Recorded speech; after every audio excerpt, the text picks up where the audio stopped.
Hey everyone, Guard the Leaf here. How's everyone doing? That's a photo of the KL Tower. It's not the Petronas Towers, but another landmark here in Malaysia. I really originally wasn't going to make this video, but I was walking anyways, and I figure, you know what, I was thinking about this, I might as well just think out loud and record it. Today I want to talk about this petition that's going viral right now, and if I look at, I'll look at the numbers later, but I just wanted to kind of make everybody realize and emphasize how much momentum this petition has gotten. And I've featured petitions in the past on various topics, and none of them come close. I mean, I think there is one that got 17 or 18,000 signatures, but nothing close to what it is right now. And that one that got 17,000 signatures was, oh, thank you. That was one that I was promoting on my channel, and I actually got a little bit of a shout out from, oh shit, I'm so bad, I forgot her name, but let me show you the video. I'm gonna pause here and then I'll show everybody the video. I'm rising today to present a petition in both official languages on behalf of not only my constituents but all Canadians. This petition calls upon the government to protect Canadian media from undue foreign interference and influence by initiating a formal review of foreign media ownership, reducing stricter rules to prevent foreign entities from holding and controlling interests in Canadian media, and for requiring publicly reporting and disclosure for who owns foreign ownership stakeholders in the Canadian media. This petition has garnered over 17,000 signatures in a short period of time. I would also like to thank Guard the Leaf for their diligence in this petition. Thank you. All right, so now that you saw that video, I guess that was my, it's on record that Guard the Leaf has been mentioned in the House of Commons. But this new petition that's out right now, let me take a look at what the signatures are at like right now. All right, at the time I'm recording this, it's at 166,861 signatures. That's crazy. And you know, I saw a few people say, you know, Guard Leaf, you contribute. Yeah, I mean, me featuring on my channel, I'm sure we got a couple thousand people to sign it, but I'm not taking credit for this at all. I'm actually just thankful I can contribute and get the exposure on this petition, because, you know, 166,000 Canadians are making a decision that they're pissed off enough that, you know, we want to get this idiot out. And, you know, it's actually, you know, dozens of you have actually sent it to me saying, hey, so this other content creator's featuring it, or it's being featured in the mainstream media, or even the US media. I think ABC has mentioned it in the United States, so it is getting exposure north and south of the border. I actually think somebody mentioned that it was being mentioned in Europe as well, so but I mean, that's great that we're getting the momentum on it, and you know, whether it's going to do anything, I don't know. And one of the things that, okay, before I started this channel, I never signed a petition in my life. I didn't even know these things existed. And it wasn't until Guard the Leaf channel started that I started realizing, hey, you know, these things matter. And not all petitions are going to proceed or have anything come out of it. I mean, the last petition that I was featuring on my channel and got mentioned in the House of Commons, that was regarding the media being, or US media kind of making influence on our Canadian media. I don't think that went anywhere, but you know, I don't see it as a waste of time either. Hey, there's a coffee shop. Should I get coffee? No, I'm gonna get a coffee later. Sorry. I get really distracted. I need to kind of focus when I press record and stop kind of like looking around, but no, I'm not gonna get coffee. No, never mind. So yeah, but like, I don't see them as a waste of time, and I see it as you know, an opportunity for us Canadians to speak up and what's the word? Speak up and not consolidate or collaborate with each other. Maybe I don't know. Anyways, it's an opportunity for us to speak up, and if a petition doesn't go anywhere, I mean, it gets mentioned and our government doesn't do anything, I don't see it as a waste of time. I just, the way I see it is that we just got to keep pushing. And there was a previous petition that I was featuring about Hoekstra as well. It's kind of the same thing, kind of get them reviewed. This time it was more like get them the fuck out. And that I don't think went anywhere. But this time around, I feel that maybe. Oh, thank you. Sorry, I gotta make sure I don't get hit. There's cars coming this way and the other way as well, so I gotta make sure I don't get hit by a car. Shit, I just forgot what I was gonna say. Okay, I'll start over. So I don't see these petitions as a waste of time. I see it as it's us speaking up. And the last petition about Hoekstra, I don't think it went anywhere. If I remember correctly, I think that one had about 25,000 signatures. But there's another one, and obviously this one has a lot more attention as well. Whether anything comes out of this petition, I don't know. But if another one comes out, I'm just going to keep signing them, and I'm going to just keep promoting them. Because with Pete Hoekstra, I got a lot of mixed comments in my last Hoekstra video. I've done many of them, and that guy boils my blood pressure. Like seriously, all I have to do is think about his name, and it just gets to me. But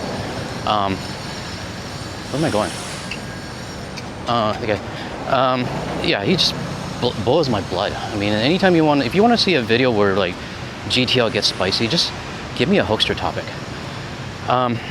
But yeah, I'm fed up with him, and I think 166,000 other Canadians are fed up with him as well.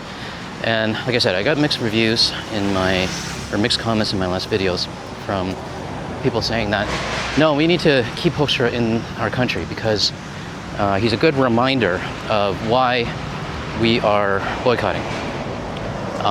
Shit, I just realized I didn't introduce you guys where I was. I am in well, I'm not a very good tour guide. I'm in the center of pretty much downtown KL. You can kind of see the Petronas Towers in the background there.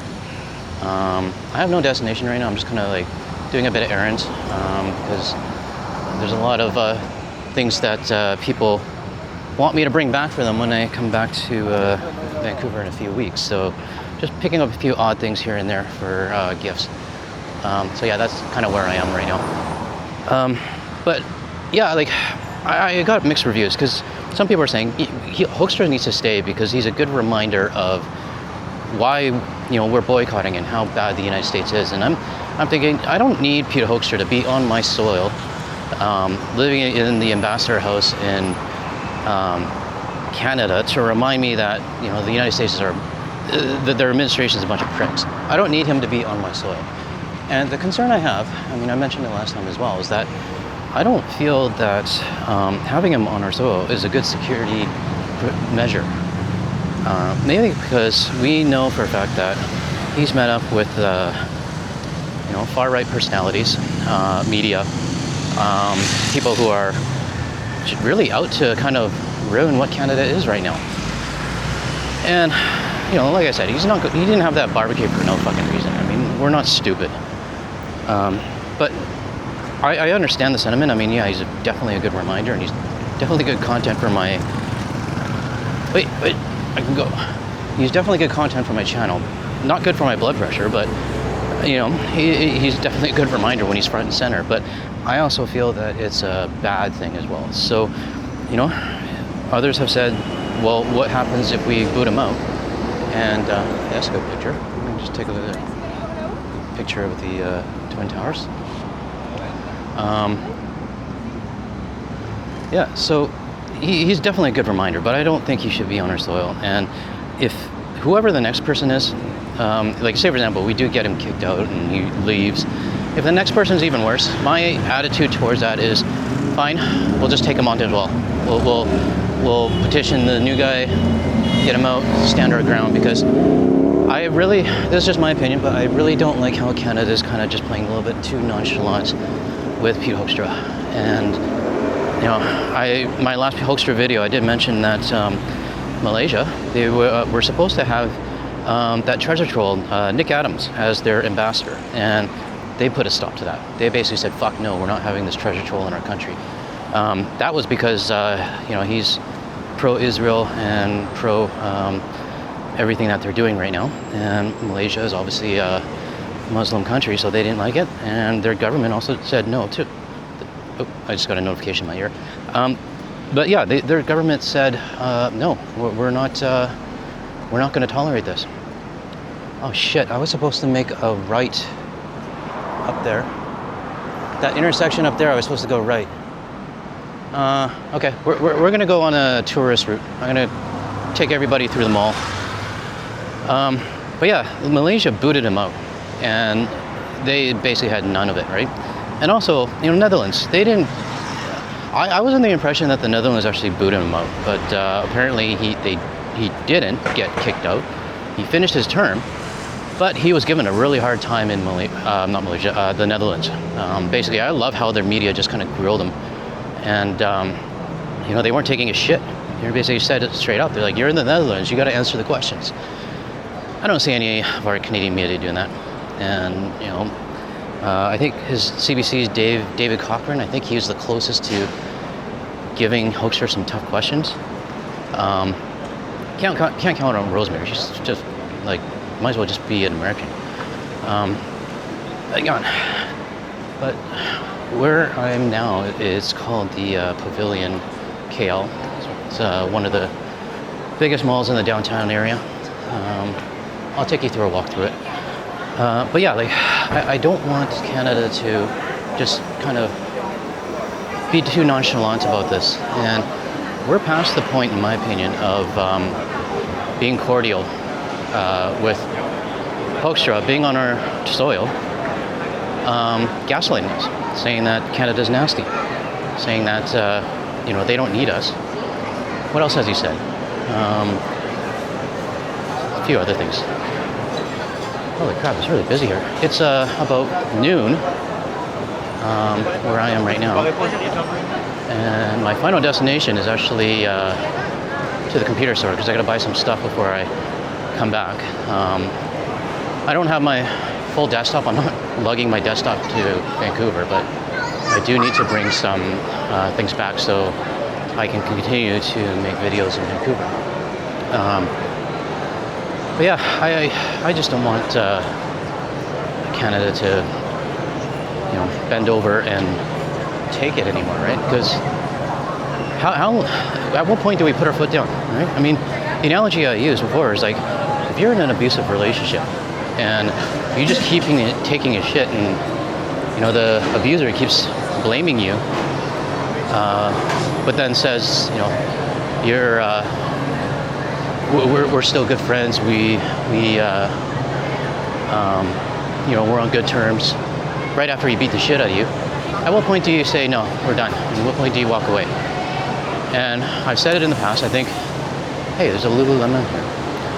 It's a little bit of home, even though Chip Wilson's a fucking asshole.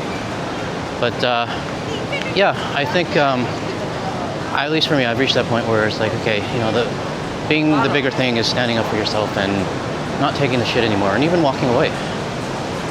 So I don't know. That's the first thing I wanted to talk about. Where am I at right now? 12 minutes. The second thing I want to talk about. Let me know in the comments below if you agree with my stance on Pete Hoekstra. Now, the second thing I want to talk about.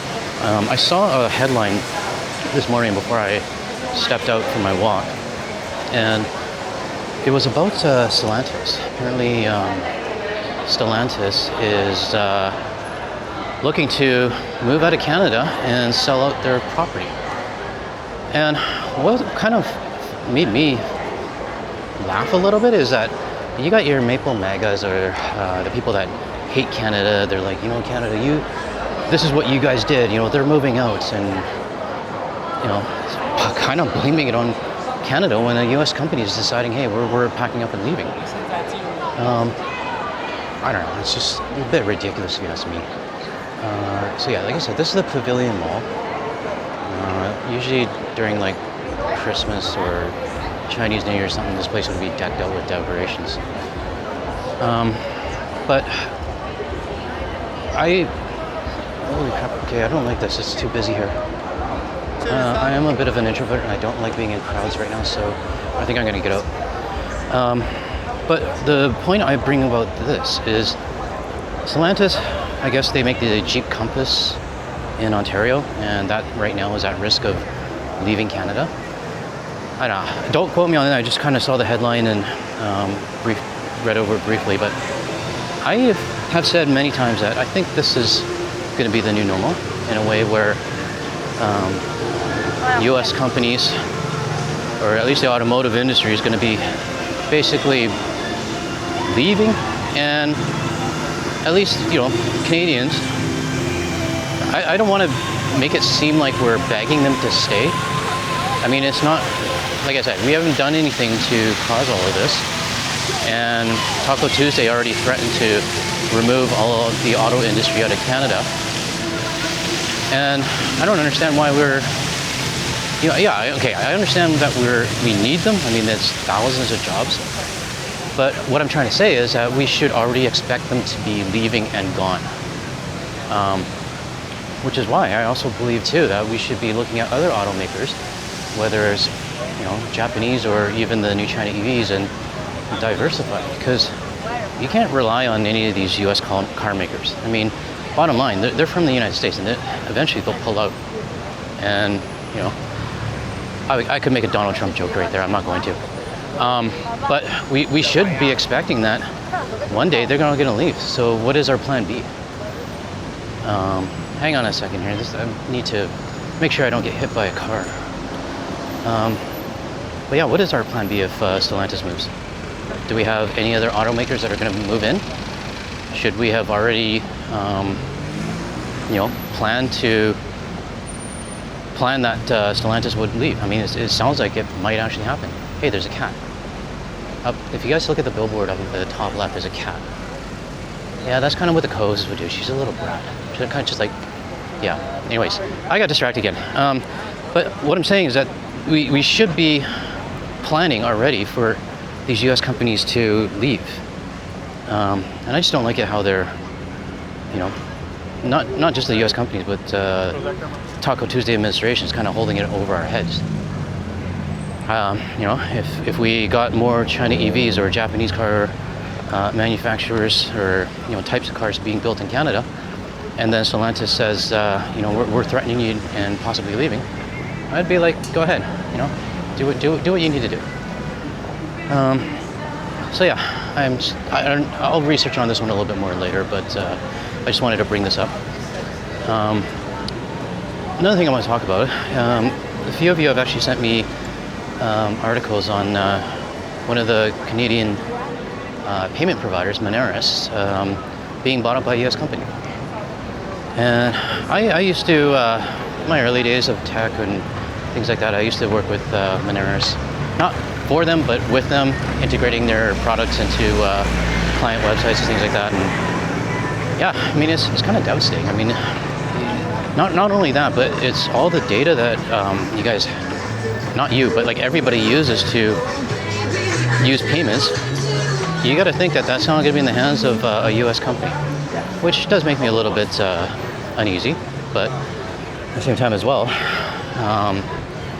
I don't know what we can do about this. I mean, seems like more and more companies are being bought up. Canadian companies are being bought up by the United States, which is not good for us. I'm not afraid to admit that. So, okay, so I'll probably make a video on that a little bit more if I research it a little bit. But I just want to make this quick video and talk about Hoekstra because I was thinking about it while I was walking. And yeah, I'm almost where I want to be. Computer store is just another 5-10 minute walk. But I'm in the middle of Bukit Bintang right now, and this is kind of like the busiest area of Kuala Lumpur. You can see the cat up there. Yeah. You want to know what the co-host is like? She's like this, just like, I don't know, how do I say it? Like attention, me. She's a bit of a brat, so. All right, I'll talk to you guys in the next time. Thanks for watching.